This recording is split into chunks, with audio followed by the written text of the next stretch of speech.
అలా వ్యాసుడు తన దివ్య దృష్టితో చూశాక అప్పుడు తనకి కొన్ని దృశ్యాలు కనపడ్డాయి. ఒకసారి భూదేవి దేవతలతో సహా విష్ణుమూర్తి దగ్గరకు వెళ్ళి, ప్రభు, రోజు రోజు మనుష్యుల సంఖ్య పెరుగుతుంది, అరాచకాలు పెరిగిపోతున్నాయి, ఈ భూభారం తగ్గటానికి ఏదైనా మార్గం ఉందా అని అడుగుతుంది. దానికి శ్రీ మహావిష్ణువు చిన్నగా హ హ హ అని నవ్వి, త్వరలోనే ధృతరాష్ట్రుడు అనే రాజుకి కలి అంశతో దుర్యోధనుడు జన్మిస్తాడు. అతడు అత్యంత దుర్మార్గుడు, దుష్టుడు అండ్ అహంకారి కూడా. అతని కారణంగా కురుక్షేత్రం అనే యుద్ధం జరుగుతుంది. ఆ యుద్ధంలో సమస్త భూమండలంలో రాజులు అందరూ కలిసి యుద్ధం చేస్తారు. ఆ యుద్ధంలో పాల్గొన్న దుర్యోధనుడు అండ్ ఆయనతో సహా రాజులు అందరూ మరణిస్తారు. చింతించకు అని అంటాడు.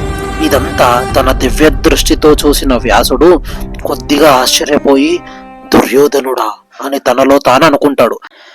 సరిగ్గా అప్పుడే మాంసపు ముద్దలలో భద్రపరిచి ఉంచిన కుండలలో ఒక కుండ పగిలి అందులో నుండి మెల్లగా ఒక కాలు బయటకు వచ్చింది.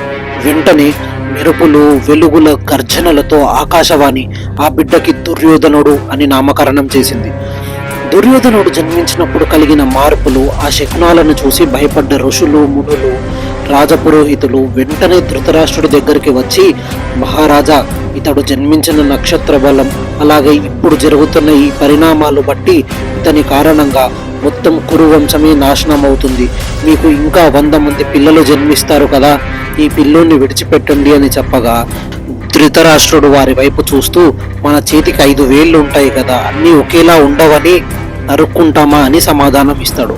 అండ్ మొదటి బిడ్డ అనే మమకారంతో ఆయన కూడా బిడ్డను వదులుకోలేక వద్దు అని ఆ మునులకు చెప్తాడు. దుర్యోధనుడు పుట్టాక అలా రోజుకి ఒకరు చొప్పున గాంధారికి మొత్తం 100 మంది పుత్రులు జన్మించారు.